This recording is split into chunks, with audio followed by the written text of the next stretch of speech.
All of his co-workers were gone. What could it mean? Stanley decided to go to the meeting room. Perhaps he had simply missed a memo. Wo sind denn diese ganzen Mitarbeiter hier? When Stanley came to a set of 2 open doors, he entered the door on his left. Darauf bin ich letztens schon reingefallen. This was not the correct way to the meeting room, and Stanley knew it perfectly well. Perhaps he wanted to stop by the employee lounge first, just to admire it. Oh, ist der schön. Wow. Yes, this room. But eager to get back to business, Stanley took the first open door on his left. Natürlich werde ich das machen. Ich gehe nach links. Und dann gehe ich nach rechts. Stanley was so bad at following Und dann bin ich im directions, it's Bahnhaus. incredible he wasn't fired years ago. Look, Stanley, I think perhaps we've gotten off on the wrong foot here. I'm not your enemy, really, I'm not. I realize that investing your trust in someone else can be difficult, but the fact is that the story has been about nothing but you all this time. There's someone you've been neglecting, Stanley. Someone you've forgotten about. Please, stop trying to make every decision by yourself. Now, I'm not asking for me, I'm asking for her. Ich will ihr auch nur helfen. This is it, Stanley. Your chance to redeem yourself. To put your work aside. To let her back into your life. She's been Boah. Habe ich mich gerade erschrocken. That's her, Stanley. You need to be the... Hallo? Hallo? Hallo? Oh, Stanley, is that you? Hold on, sweetie. Sorry to keep you waiting. I'm just pulling the bread out of the oven. All right. Okay, there we go. All right, now, I want you to come in and tell me all about your day. Gotcha! Oh, come on. Did you actually think you had a loving wife who'd want to commit their life to you? I'm trying to make a point here, Stanley. I'm trying to get you to see something. Come inside. Let me show you what's really going on here. Nein, Sorry, Nein. but you're in my story now. Ich will da nicht rein. Das ist creepy. This is a very sad story about the death of a man named Stanley. Nein, das will ich garantiert nicht machen. Lassen Sie mich hier sofort raus. Ich will hier raus. Nein. Oh, es hilft ja doch nichts. Stanley is quite a boring fellow. He has a job that demands nothing of him, and every button that he pushes is a reminder of the inconsequential nature of his existence. Ich will aber nicht. Lassen Sie mich in Ruhe. Look at him there, pushing buttons, doing exactly what he's told to do. Now he's pushing a button. Now he's eating lunch. Now he's going home. Now he's coming back to work. One might even feel sorry for him, except that he's chosen this life. Immer schlimmer. But in his mind, he can go on fantastic adventures. From behind his desk, Stanley dreamed of wild expeditions into the unknown, fantastic discoveries of new lands. It was wonderful. And each day that he returned to work was a reminder that none of it would ever happen to him. And so he began to fantasize about his own job. First, he imagined that one day while at work, he stepped up from his desk to realize that all of his co-workers, his boss, everyone in the building had suddenly vanished off the face of the earth. The thought excited him terribly. So he went further. He imagined that he came to 2 open doors and that he could go through either. At last, choice. It barely even mattered what lay behind each door. The mere thought that his decisions would mean something was almost too wonderful to behold. Ich will aber nicht. Nein, es geht nicht. As he wandered through this fantasy world, he began to fill it with many possible paths and destinations. Down one path lay an enormous round room with monitors and mind controls.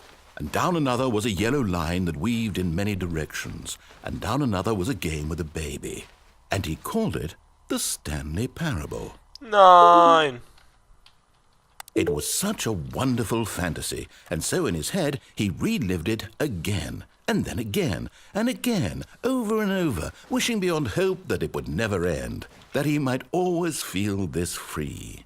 Surely there's an answer down some new path, mustn't there be? Perhaps if he played just one more time. But there is no answer. How could there possibly be? In reality, all he's doing is pushing the same buttons he always has. Nothing has changed. The longer he spends here, the more invested he gets, the more he forgets which life is the real one. And I'm trying to tell him this, that in this world he can never be anything but an observer, that as long as he remains here, he's slowly killing himself. But he won't listen to me. He won't stop. Here, watch this. Stanley, the next time the screen asks you to push a button, do not do it. Das ist ja sowas, You see? Can he just not hear me? How can I tell him in a way that he'll understand that every second he remains here, he's electing to kill himself? How can I get him to see what I see? How can I make him look at himself? I suppose I can't, not in the way I want him to. But I don't make the rules. I simply play to my intended purpose, the same as Stanley. We're not so different, I suppose. I'll try once more to convey all this to him. I'm compelled to. I must. Perhaps, well, maybe this time he'll see. Maybe this time. And I tried again, and Stanley pushed a button. And I tried again, and Stanley pushed a button. And I...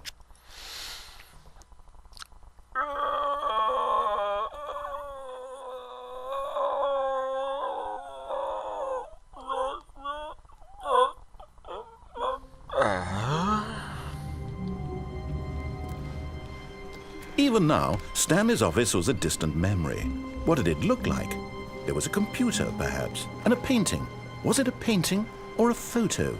He could no longer recall.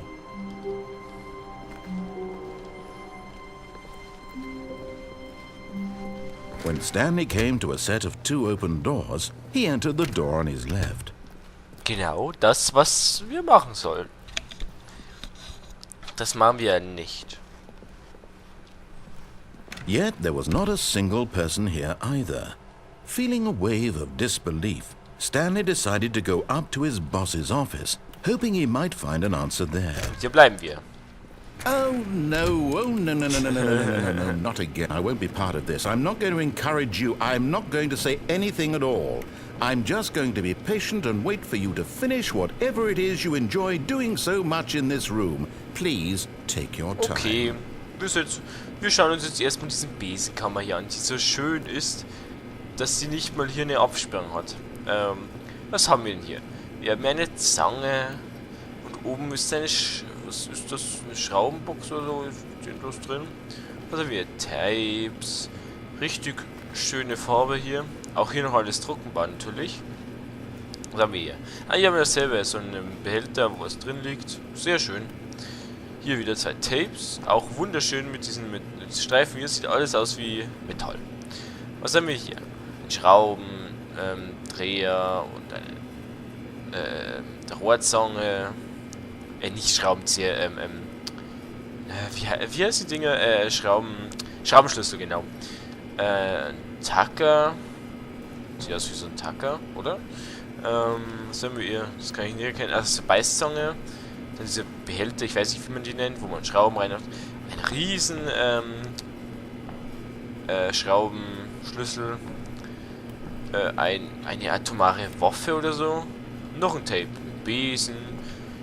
Was zum Wischen, noch ein bisschen. Jetzt saugt doch endlich Wasser. Dann machen wir mal den Gefallen, gehen runter. Coming to a staircase, Stanley walked upstairs to his boss's office. Ja, mache ich. But Stanley just couldn't do it. He considered the possibility of facing his boss. Admitting he had left his post during work hours, he might be fired for that. And in such a competitive economy, why had he taken that risk? All because he believed everyone had vanished? His boss would think he was crazy. And then something occurred to Stanley. Maybe He thought to himself, maybe I am crazy. All of my co-workers blinking mysteriously out of existence in a single moment for no reason at all. None of it made any logical sense. And as Stanley pondered this, he began to make other strange observations. For example, why couldn't he see his feet when he looked down? Why did doors close automatically behind him wherever he went? And for that matter, these rooms were starting to look pretty familiar. Were they simply repeating? No, Stanley said to himself, this is all too strange. This can't be real. And at last, he came to the conclusion that had been on the tip of his tongue. He just hadn't found the words for it. I'm dreaming, he yelled. This is all a dream. Oh, what a relief Stanley felt to have finally found an answer, an explanation. His co-workers weren't actually gone. He wasn't going to lose his job. He wasn't crazy after all. And he thought to himself, I suppose I'll wake up soon. I'll have to go back to my boring real-life job pushing buttons. I may as well enjoy this while I'm still lucid. So, he imagined himself flying and began to gently float above the ground. Then he imagined himself soaring through space on a magical starfield, and it too appeared. It was so much fun, and Stanley marveled that he had still not woken up. How was he remaining so lucid? And then perhaps the strangest question of them all entered Stanley's head. One he was amazed he hadn't asked himself sooner. Why is there a voice in my head dictating everything that I'm doing and thinking? Now the voice was describing itself being considered by Stanley, who found it particularly strange. I'm dreaming about a voice describing me, thinking about how it's describing my thoughts, he thought. And while he thought it all very odd and wondered if this voice spoke to all people in their dreams, the truth was that, of course, this was not a dream. How could it be? Was Stanley simply deceiving himself, believing that if he's asleep, he doesn't have to take responsibility for himself? Stanley is as awake right now as he's ever been in his life. Now, hearing the voice speak these words was quite a shock to Stanley. After all, he knew for certain, beyond a doubt, that this was in fact a dream. Did the voice not see him float and make the magical stars just a moment ago? How else would the voice explain all that? This voice was a part of himself too. Surely, if he could just... He would prove it. He would prove that he was in control, that this was a dream. So he closed his eyes gently, and he invited himself to wake up. He felt the cool weight of the blanket on his skin, the press of the mattress on his back, the fresh air of a world outside this one. Let me wake up, he thought to himself. I'm through with this dream. I wish it to be over. Let me go back to my job. Let me continue pushing the buttons. Please, it's all I want. I want my apartment and my wife and my job. All I want is my life exactly the way it's always been. My life is normal. I am normal. Everything will be fine. I am okay.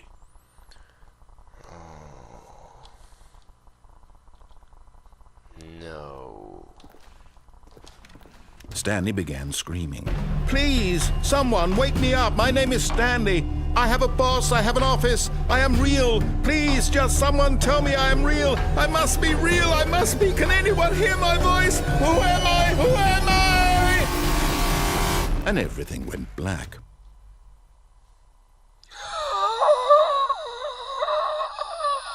This is the story of a woman named Mariella. Mariella woke up on a day like any other. She arose, got dressed, gathered her belongings, and walked to her place of work. But on this particular day, her walk was interrupted by the body of a man who had stumbled through town talking and screaming to himself, and then collapsed dead on the sidewalk. And although she would soon turn to go call for an ambulance, for just a few brief moments, she considered the strange man. He was obviously crazy. This much she knew. Everyone knows what crazy people look like. And in that moment, she thought to herself how lucky she was to be normal. I am sane. I am in control of my mind. I know what is real and what isn't. It was comforting to think this, and in a certain way, seeing this man made her feel better. But then she remembered the meeting she had scheduled for that day, the very important people whose impressions of her would affect her career, and by extension, the rest of her life. She had no time for this, so it was only a moment that she stood there, staring down at the body. And then she turned and ran. Das ist Fahrerflucht, oder, ja, ich weiß nicht, wie man das nennt.